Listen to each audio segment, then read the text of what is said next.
नमस्कार, जनता टीवी देख रहे हैं आप। मैं हूं आपके साथ अमन त्रिपाठी। बुलेटिन में बात होगी कुछ अहम खबरों की। उत्तराखंड के बागेश्वर में इंडक्शन कुकटॉप की मांग अचानक बढ़ गई है। दुकानदारों के अनुसार पश्चिम एशिया संघर्ष के कारण गैस आपूर्ति में रुकावट और एलपीजी सिलेंडरों की कमी की आशंका लोगों को वैकल्पिक विकल्प खरीदने के लिए प्रेरित कर रही है। मांग बढ़ने से बाजार में कुकटॉप की कमी भी दिखाई दे रही है। ये रिपोर्ट देखिए। उत्तराखंड के बागेश्वर में इंडक्शन कुकटॉप की बिक्री अचानक बढ़ गई है।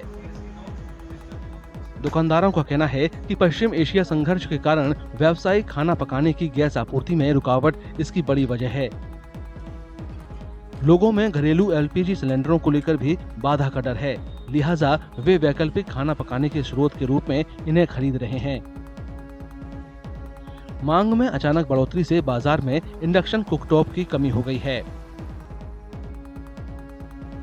इस बीच जो गैस का थोड़ा सा वैसे तो कह रहे कि गैस की मतलब कंप्लीट है गैस हम लोगों के पास करके, लेकिन थोड़ी बहुत लोगों में रहता है डर आने वाले टाइम के लिए जो संकट की जो वो आ रही है। तो पहले हमारे पास डिमांड लगभग महीने में 5-7 पीस की आती थी, तो अभी एक दिन में 4-5 लोगों की मतलब इंक्वायरी आ रही है हमारे पास, और अभी भी आगे भी रहेगी मुझे लग रहा है। हम लोग डिस्ट्रीब्यूटर से भी बात कर रहे हैं इस बारे में, तो वो भी बता रहे कि हमारे पास भी स्टॉक की कमी है अभी करके, आगे से स्टॉक हम लोग मंगाएंगे करके। अभी थोड़ी बहुत इस चीज़ में रही है। अभी कुछ दुकानदारों का मानना है कि इंडक्शन कुकटॉप की मांग में बढ़ोतरी की वजह होटल रेस्तरां बंद होने का डर भी है, जिसका सीधा असर दुकानदारों की आमदनी पर पड़ेगा।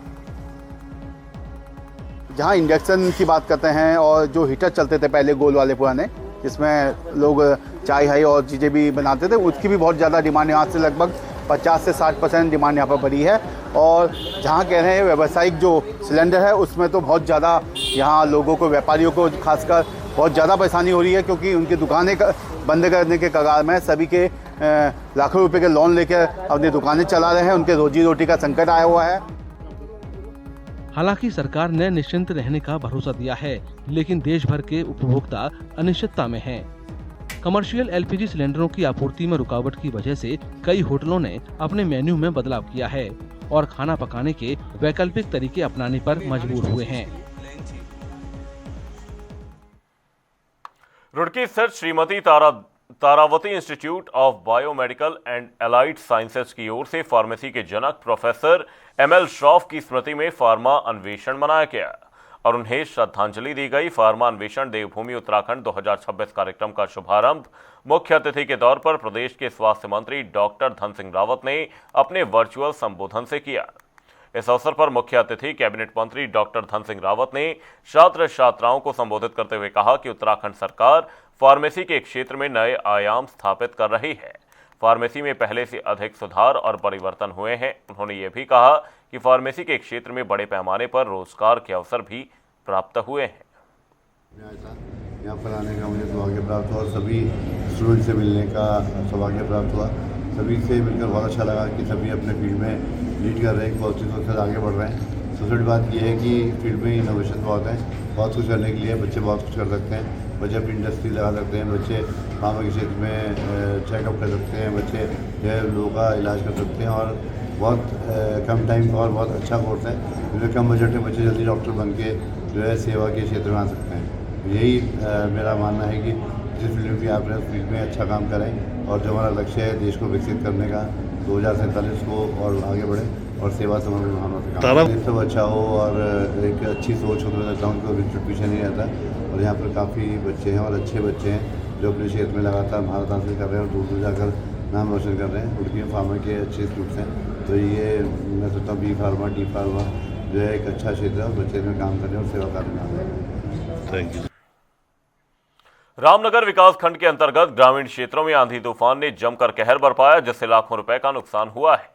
आपको बता दें कि आंधी तूफान से क्यारी समेत अन्य गांवों में किसानों के खेतों में लहराती हुई गेहूं की फसल नष्ट हो गई, तो वहीं कई जगह सड़क पर पेड़ गिरने से रास्ते बंद हो गए, तो कई जगहों पर ग्रामीणों के आशियाने पेड़ गिरने से ढह गए। वहीं इस तूफान से लोगों को काफी नुकसान हुआ है। तूफान के कारण हुए नुकसान से पीड़ित लोगों ने सरकार से मुआवजा देने की मांग की है। बहुत तीव्र गति से आंधी आई है और उससे जो है बहुत नुकसान हुआ है, जान माल की भी हानि हुई है और फसलों को भी नुकसान हुआ है। अभी जो है ये सूचना प्राप्त हुई है, कल रात एक बच्चा रिंगोड़ा में जो है अपने घर से रात में जो है शौच क्रिया के लिए बाहर आ रहा था, तो तुरंत उसके ऊपर पेड़ गिर गया, वहीं पर उसकी जो है दर्दनाक जो है मौत हो गई। ऐसी जो है ग्राम टेढ़ा में जो है हमारे एक नर्सिंग जो है थे, जो जिनका अभी कुछ दिन पूर्व उनका देहांत हो गया था, उनके घर की पूरी छत उड़ गई है। उनके घर में जो है पीपल पानी का सामान वगैरह आया था, सब जो है। रात तूफान इतना ज़बरदस्त था कि समझ लो बिजली कड़की जब, तो बिल्कुल यहाँ सामने बिल्कुल ऐसा लगा जैसे बिल्कुल यहीं पे गिरने वाली है। दुकान में हमारी टीनें वगैरह सब फट गई हैं, इसमें ऊपर छत की ये नुकसान हो रखा है, और जो बोर्ड सोर्ट थे सब तहस नहस हो गए। इधर ऊपर से टूट के गिरा, सूखा हुआ है पेड़। ये मैंने फॉरेस्ट वालों को भी बोला था कि कहते इसको कटवा दो, तो एक दिन उन्होंने थोड़ा कटवाया था ये, उसके बाद वो कह रहे अभी कटवाते हैं, तो इस चक्कर में वो अभी तक कटा नहीं है। उससे मैंने कहा था, फिर भी कह रहे थे बहुत नुकसान हो रहा है इससे, कम से कम 20-30 हज़ार रुपये का तो नुकसान हो ही गया है। उत्तराखंड कांग्रेस की दिल्ली में अहम बैठक हुई। वहीं बैठक को लेकर कांग्रेस प्रदेश प्रवक्ता शीशपाल बिष्ट ने कहा कि बैठक में संगठन विस्तार पर भी चर्चा समेत आने वाले समय उत्तराखंड में कांग्रेस किन किन मुद्दों के साथ जनता के बीच जाएगी, कितने कार्यक्रम करेगी, पूरे 3 महीने का रोड मैप चर्चा का विषय है, क्योंकि पार्टी 2027 में विधानसभा के चुनाव में कोई कोर कसर नहीं छोड़ना चाहते। पार्टी हाईकमान ने आज उत्तराखंड कांग्रेस के वरिष्ठ नेताओं को दिल्ली बुलाया है और संगठन विस्तार पर भी वहां चर्चा होगी और आने वाले समय में कांग्रेस पार्टी किन किन मुद्दों के साथ जनता के बीच जाएगी, कितने कार्यक्रम करेगी, पूरे 3 महीने का रोड मैप जो है वहां पर तय हो रहा है, क्योंकि 2027 में विधानसभा के चुनाव है और इन चुनाव में कांग्रेस पार्टी कोई कोर कसर नहीं छोड़ना चाहती। मसूरी में कैबिनेट मंत्री गणेश जोशी ने मसूरी देहरादून राष्ट्रीय राजमार्ग पर वाल्मीकि मंदिर के पास क्षतिग्रस्त क्षेत्र का निरीक्षण किया और इस दौरान अधिकारियों को तत्काल व्यवस्था सुधारने के निर्देश दिए। उन्होंने कहा कि यातायात को सुचारू बनाने के लिए फिलहाल छोटे वाहनों के लिए एक मार्ग खोला जाए और मरम्मत के काम को जल्द ही पूरा किया जाए। वहीं निरीक्षण के दौरान मंत्री ने यातायात व्यवस्था पर नाराजगी जताते हुए मसूरी कोतवाल को फटकार लगाई और स्पष्ट निर्देश दिए कि गांधी चौक पर किसी भी स्थिति में वाहन, स्कूल, टैक्सी या स्कूटी खड़ी न होने दी जाए और नियमों का उल्लंघन करने वालों के खिलाफ तत्काल कार्रवाई के निर्देश देते हुए उन्होंने सरकारी वाहनों को भी वहां से हटाने को कहा। वाला कुछ दिन पूर्व किसी व्यक्ति द्वारा अपने पार्क में जो खुदाई कर रहा था उससे NH क्षतिग्रस्त हो गया था, मार्ग अवरुद्ध हो गया था। मुझे बार बार फोन आ रहे थे कि इसको खुलवाया जाए। आज मैं NH की एक्शन को लेकर खुद मौके पर गया हूँ। फिलहाल हम उसको 1 वे के लिए खोल रहे हैं और 5 दिन के बाद पूरा मार्ग खोल दिया जाएगा। इसी प्रकार यमुना से पर्याप्त पानी मिलने के बावजूद कई जगह पानी की दिक्कतें आ रही हैं और मैं जब यहाँ पर जानकारी ली, इसका मतलब डिस्ट्रीब्यूशन सिस्टम में कहीं कमी है। मैंने अधिकारियों को कहा कि 3 दिन के अंदर आप मौके पर जाकर सुनिश्चित करें कि सब जगह पर्याप्त पानी मिल रहा है। इसी प्रकार मसूरी का जो ब्रिज है उसका टेंडर हो गया है और बॉन्ड होने के बाद तुरंत कुछ दिनों बाद उसका काम भी शुरू हो जाएगा, क्योंकि एक बहुत बड़ी समस्या और उसमें हमने एक कंडीशन ये रखी है, अमूमन सरकार के कामों की समय सीमा 9 महीने होती है। हमने कहा कि 4 महीने के अंदर दिन रात काम करके ये पुल तैयार किया जाए और यहाँ की जनता को सुरक्षित किया जाए, यहाँ के टूरिस्ट को सुरक्षित किया जाए ताकि दिक्कत न हो। और अभी MDD द्वारा भद्राज मंदिर में, सुहाखोली की मंदिर में, बुरासखंडा में जो काम किए मैंने उनकी समीक्षा की है। जितने भी MDD के काम हैं वो भी शीघ्र पूरे होंगे। और एक मैंने कहा कि सरकार हम जब हॉलीवुड जाते हैं तो दूर से दिखाई देता है हॉलीवुड, तो हमने कहा ऐसा कोई पॉइंट का आप चयन यहाँ पर करें तो दूर से आए, क्योंकि मसूरी सबसे सुंदर तरीके से दिखाई जाए कि मसूरी और लोग उसको देखें। सीएम पुष्कर सिंह धामी ने अपने इस कार्यकाल के 4.5 साल में 4,332 योजनाओं की घोषणा की, जिसमें अब तक 2,444 योजनाओं का GO जारी हो पाया है, जबकि 417 अब तक अपूर्ण है और 345 को वापस लेना पड़ा। चुनावी वर्ष शुरू होने से पहले चुनावी वर्ष शुरू होने में कुछ ही समय का वक्त बचा है, तो बाकी घोषणाओं का पूरा हो पाना असंभव सा माना जा रहा है। लेकिन भाजपा संगठन इससे इतर मुख्यमंत्री के किए गए ऐतिहासिक निर्णयों को इन विकास योजनाओं से ऊपर रख रहा है। इसमें प्रदेश में नकल विरोधी कानून, यूसीसी, महिलाओं को 30% क्षैतिज आरक्षण, धर्मांतरण कानून जैसे फैसलों को संगठन तरजीह देता हुआ नजर आ रहा है। 50% काम नहीं कह सकते कि सिर्फ 50% काम ही पूरा हुआ है। मुख्यमंत्री जी के बहुत से फैसले ऐसे हैं जिसको पूरा धरातल पर देखा गया, जिसमें प्रमुखता के साथ अगर देखा जाए तो यूसीसी लागू करने वाला हमारा उत्तराखंड पहला राज्य बना है। उसके बाद महिलाओं को जो 30% क्षैतिज आरक्षण दिया जा रहा है, धर्मांतरण कानून है, नकल विरोधी कानून के आने के बाद से 27,000 से ज़्यादा युवक युवतियों ने सरकारी नौकरी प्राप्त करी है। तो ये कहना एकदम अनुचित है कि मात्र 50% योजनाओं को धरातल पर लाया गया है। और महिला पोषण योजना जो है वो भी लगातार चल रही है। आप जगह जगह देख रहे होंगे कि मुख्यमंत्री जी की चलाई जा रही सभी योजनाओं को धरातल पर उतारा जा रहा है। तो ये पूरी तरह से अनुचित है कि मात्र 50% काम धरातल पर आया है और आने वाले समय में जो अभी थोड़ा सा वर्ष बचा है उसमें भी जितनी भी योजनाएं और रह चुकी हैं उसको भी धरातल पर पूरी तरीके से उतारा जाएगा। वक्त एक छोटे से ब्रेक का। ब्रेक के उस पार जल्द लौटेंगे।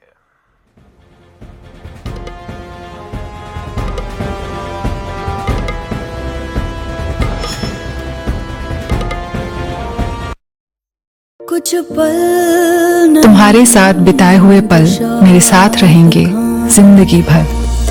LIC से मिले बीमे की रकम ने ही मेरे नए काम की शुरुआत को मुमकिन बनाया। कुछ पल का साथ बन जाता है जिंदगी भर का साथ। LIC, हर पल आपके साथ।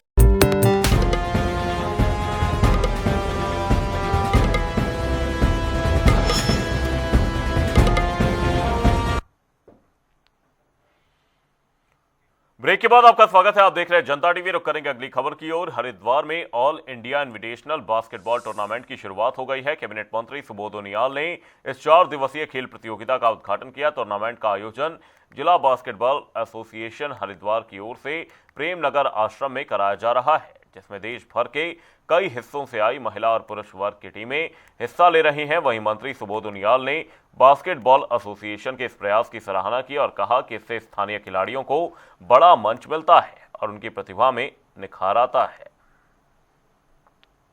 निमंत्रण मिला तो आने का अवसर मिला, अच्छी बात है। इससे बच्चों, इस तरह के टूर्नामेंट से बच्चों को जो उनके अंदर छिपी प्रतिभा उसको हमारे बच्चे आगे निकलेंगे और बहुत कुछ सीखने को मिलेगा। जी देखिए, अब तो महिला और पुरुष बराबर ही हैं, तो कोई अंतर रह नहीं गया और हर क्षेत्र में महिलाएं आगे बढ़ रही हैं, खेलों के क्षेत्र में भी आगे बढ़ रही हैं। तो इस तरह के टूर्नामेंट से उनको और एक बड़ा मंच मिला है, बड़े मंच से और आगे बढ़ने का। जिला बास्केटबॉल के जगह कोई भी आयोजन होता है, चाहे वो किस स्तर का आयोजन हो, आयोजन करने की हिम्मत करना अपना आप में एक क्रिएटिव वर्क है, एक रचनात्मक काम है। और जब ऑर्गेनाइजर्स कोई एसोसिएशन के पदाधिकारी क्रिएटिव होंगे तो निश्चित रूप से वो खेल आगे बढ़ेगा। गैरसैंण में चले विधानसभा सत्र में ज्वालापुर विधायक रवि बहादुर ने जनहित मुद्दों पर जबरदस्त आवाज बुलंद की, जिसे लेकर हरिद्वार क्षेत्र में लोगों ने उनका भव्य स्वागत और सम्मान किया। वहीं विधायक ने साफ कहा कि विधानसभा सत्र में लोगों की आवाज उठाने का काम हमारी ओर से किया गया, लेकिन बीजेपी सरकार शुरू से ही इसे दरकिनार करती आ रही है। साथ ही उन्होंने बीजेपी सरकार पर निशाना साधते हुए कहा कि जनता की आवाज दबाई नहीं जा सकती।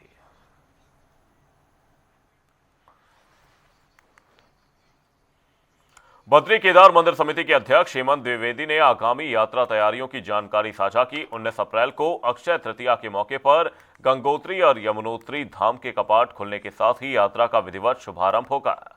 बीकेटीसी अध्यक्ष हेमंत द्विवेदी का कहना है कि यात्रा की सभी तैयारियां पूरी हो चुकी हैं। साथ ही बोर्ड बैठक में प्रस्ताव पास कर गैर सनातनियों का प्रवेश पूरी तरह से निषेध करने की बात कही, जिसका पालन कराया जाएगा। इसके साथ ही मोबाइल को भी धाम परिसर में प्रतिबंधित किया गया है और ये नियम हर किसी के लिए समान होंगे। कपाट आगामी यात्रा काल को ध्यान में रखकर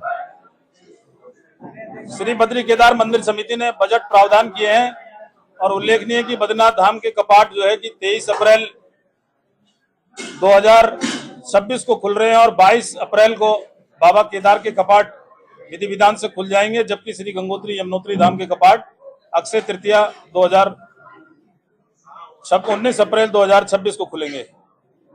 प्रधानमंत्री नरेंद्र मोदी के विजन के अनुरूप प्रदेश के यशस्वी मुख्यमंत्री पुष्कर सिंह धामी जी के दिशा निर्देशन में श्री केदारनाथ धाम का पुनर्निर्माण कार्य पूरा होने के बाद अब श्री बद्रीनाथ धाम पुनर्निर्माण कार्य चल रहा है। प्रदेश सरकार के स्तर पर धामों में तैयारियां त्वरित गति से चल रही हैं।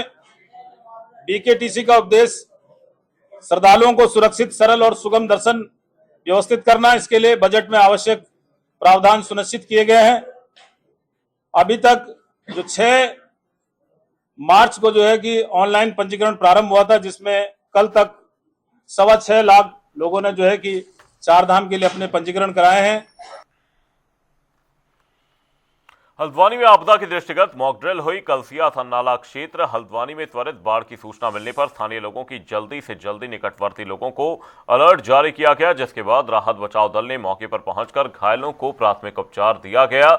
आपदा के दौरान कलसिया नाले के उफान पर आने से 11 लोग घायल हुए, जिसमें 2 व्यक्ति गंभीर रूप से घायल हुए, जिनका हायर सेंटर रेफर किया गया।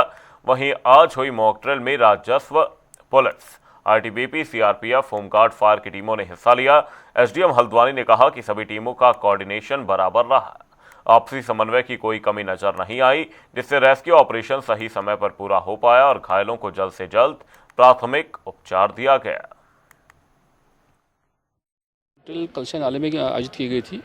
कलसिया नाले के 2 तरफ से हम लोगों ने इसका बात शो किया, क्योंकि नाले में जब बाढ़ आती है तो एक तरफ से नहीं आती, कई तरह का उसका पानी बढ़ते रहता है। कुछ लोग आगे मिलेंगे, कुछ लोग पीछे मिलेंगे।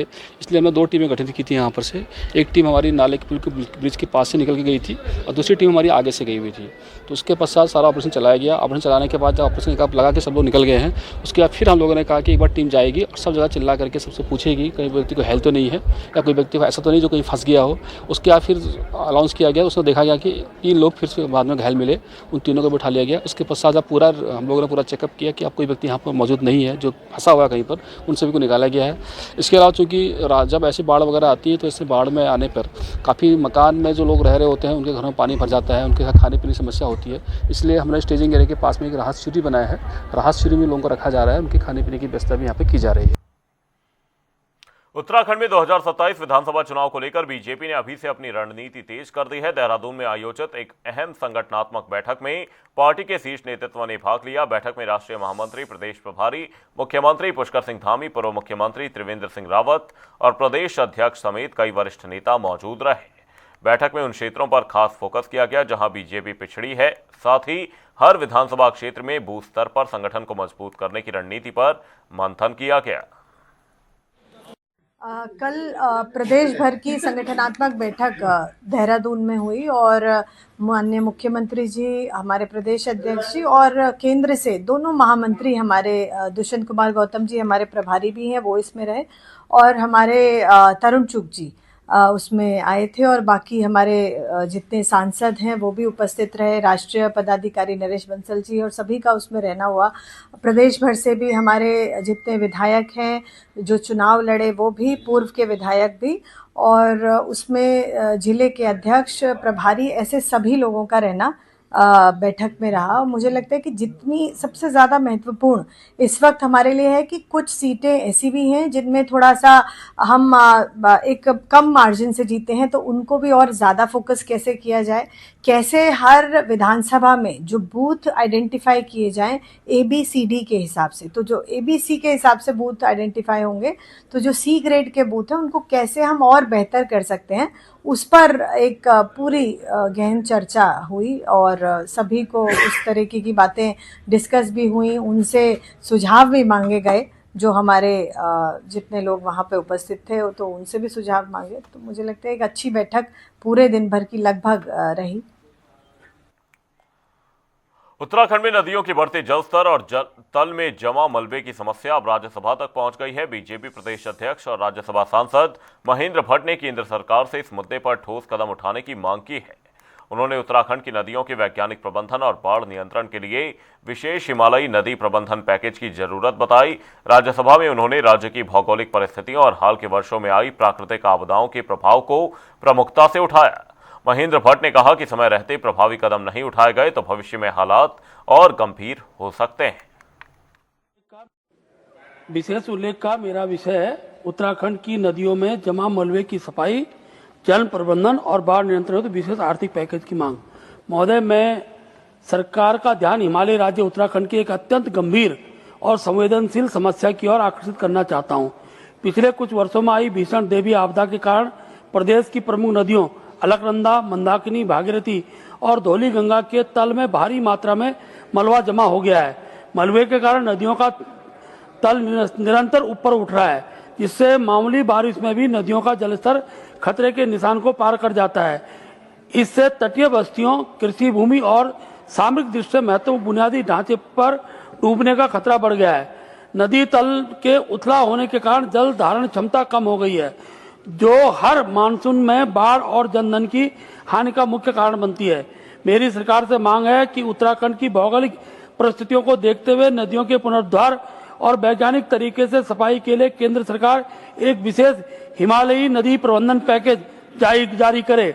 नदियों से निकाले गए मलबे के वैज्ञानिक निस्तारण और उनके व्यावसायिक उपयोग के लिए एक स्पष्ट नीति बनाई जाए, ताकि परिस्थितियों की तंत्र को नुकसान न पहुंचे। उत्तराखंड न केवल करोड़ों लोगों की आस्था का केंद्र है, बल्कि गंगा जैसी जीवनदायी नदियों का उद्गम स्थल भी है। यदि समय रहते इन नदियों की सफाई पर ध्यान नहीं दिया गया तो आपदा से इनकार नहीं किया जा सकता। अतः मेरा केंद्र सरकार से विशेष आग्रह है, इस विषय पर ठोस कदम उठाए जाएं। धन्यवाद।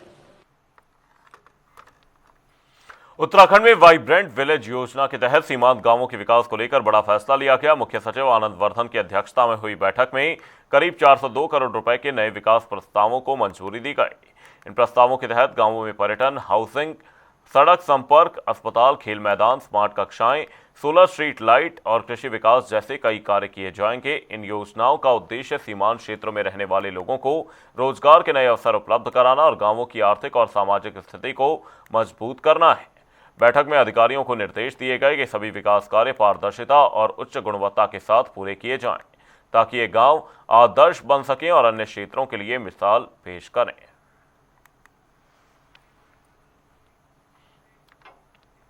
प्रदेश में गैस सिलेंडर संकट को लेकर सियासत तेज हो गई है। कांग्रेस के चुनाव प्रबंधन समिति के अध्यक्ष हरक सिंह रावत ने प्रेस वार्ता कर बीजेपी सरकार को घेरा, तो वहीं बीजेपी विधायक विनोद चमोली ने पलटवार करते हुए कांग्रेस पर आरोप लगाए।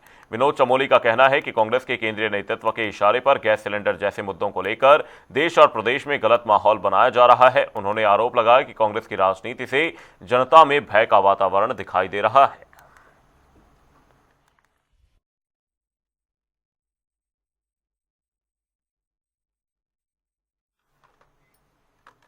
देहरादून पुलिस लाइन में आयोजित मासिक अपराध गोष्ठी में एसएसपी ने सख्त रुख अपनाते हुए पुलिस अधिकारियों को कड़ी चेतावनी दी। मुकदमा दर्ज करने में लापरवाही बरतने पर एक पूर्व थानाध्यक्ष को निलंबित कर दिया गया, जबकि 1 साल से अधिक समय से लंबित विवेचनाओं को लेकर संबंधित विवेचकों के खिलाफ जांच के आदेश दिए गए। एसएसपी ने ओवरलोडिंग, अवैध खनन, नशे की तस्करी और अवैध कब्जों पर सख्त कार्रवाई करने के निर्देश दिए। साथ ही आगामी त्योहारों और पर्यटन सीजन को देखते हुए कानून व्यवस्था, सत्यापन अभियान और यातायात व्यवस्था को और मजबूत बनाने पर विशेष जोर दिया। बुलेटिन में फिलहाल के लिए सिर्फ इतना ही। रुकेंगे एक छोटे से ब्रेक के लिए। देखते रहिए जनता टीवी।